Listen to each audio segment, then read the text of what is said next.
4.5 वर्ष के दौरान प्रदेश में लगभग 2000 मेगावाट का विद्युत उत्पादन किया है। यानी नए पावर प्रोजेक्ट लगा करके इतनी नई क्षमता का विकास किया है। पिछली सरकारें क्या करती थी?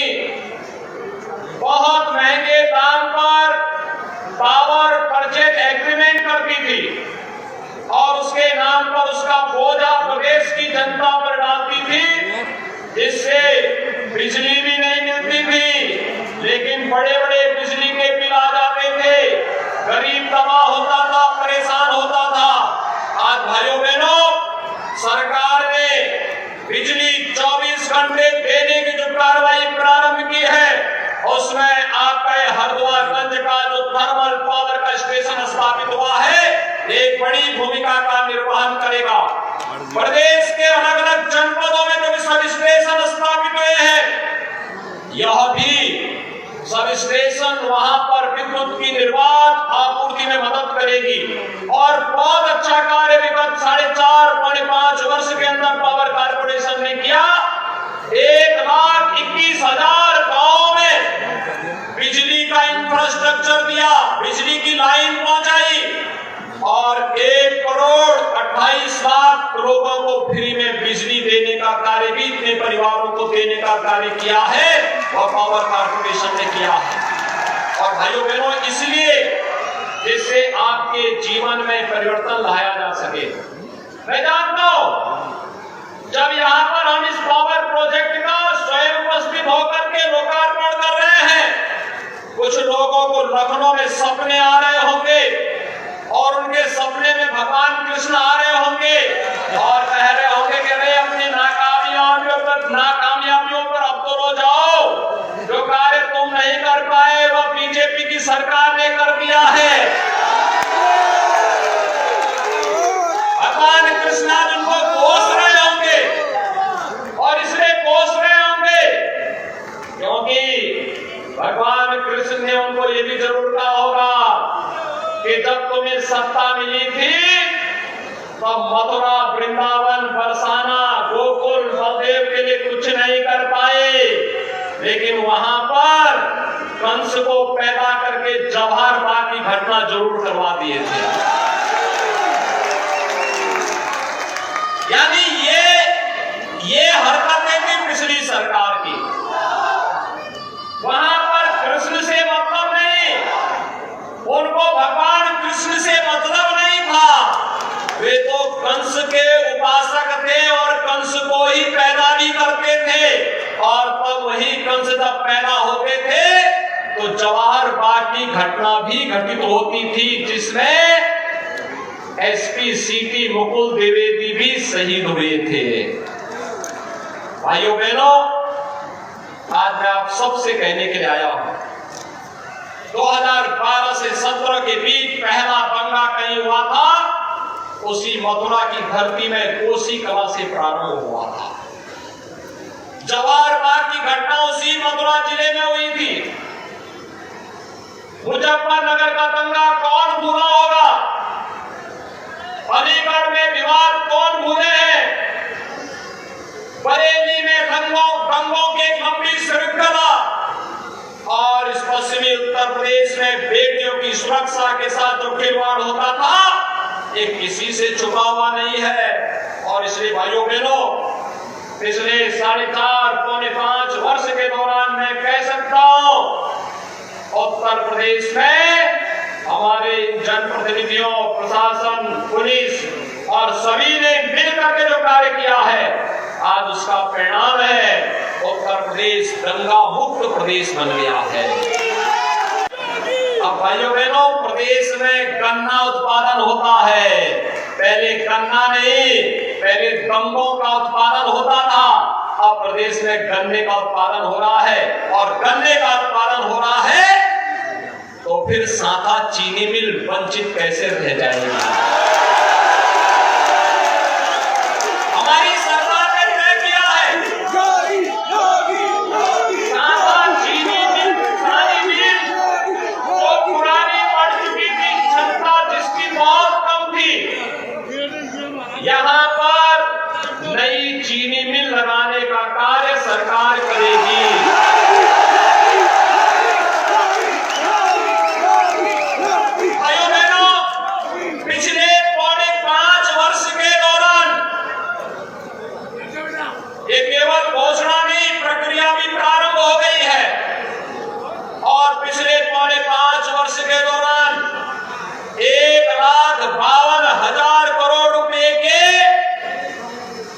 गन्ना मूल्य का भुगतान अपने अन्नदाता किसानों के खाते में करने का कार्य भी हमारी सरकार ने किया है।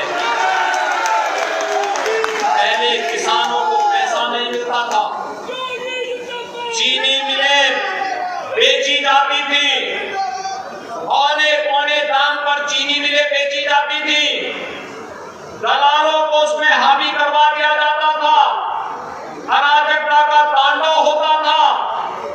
और भाइयों बहनों, विकास के जो बड़े बड़े प्रोजेक्ट हैं, कहीं पे हरद्वारगंज का पावर प्लांट, कहीं सब स्टेशन, कहीं स्मार्ट सिटी में आईपीएमएस की परियोजना का उद्घाटन, कहीं पे फायर स्टेशन, कहीं पे स्कूल का निर्माण, कहीं चिकित्सालय का निर्माण, कहीं सड़क का निर्माण, ये जितने कार्य हो रहे हैं, ये पैसा जो आपके माध्यम से टैक्स से सरकार को प्राप्त होता है, यही पैसा हम लोग विकास के कार्य में खर्च करते हैं।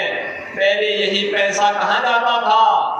आज आप जो सरकार जेसीबी लगा करके उस पैसे को दीवारों से निकाल करके बाहर कर रही है समाजवादी पार्टी के नेताओं से, ये पैसा पहले वहीं चला जाता था। भाइयों बहनों, पिछली सरकार की कोई विकास की सोच नहीं थी, पिछली सरकार की विकास की कोई सोच नहीं थी। उनकी सोच केवल परिवारवाद और वंशवाद तक थी। अपने परिवार के बारे में सोचते थे, अपने वंश के बारे में सोचते थे, पैसा लूटते थे और लूट का पैसा फिर ऐसे ही दीवार चिन करके बना करके जमा करके रखते थे और फिर वक्त आने पर उनको प्रदेश में दंगों को कराने में, भड़काने में, गरीबों की संपत्ति को लूटने में उस पैसे का ये लोग दुरुपयोग करते थे। ये तो सब जानते हैं। आज सरकारी संपत्ति पर, गरीब की संपत्ति पर, किसी शरीफ और ईमानदार व्यक्ति की संपत्ति पर, किसी व्यापारी की संपत्ति पर कोई कब्जा नहीं कर सकता, कोई नहीं कब्जा कर सकता, क्योंकि जो कब्जा करेगा पीछे से राज्य सरकार का बुलडोजर भी तैयार बैठा रहता है।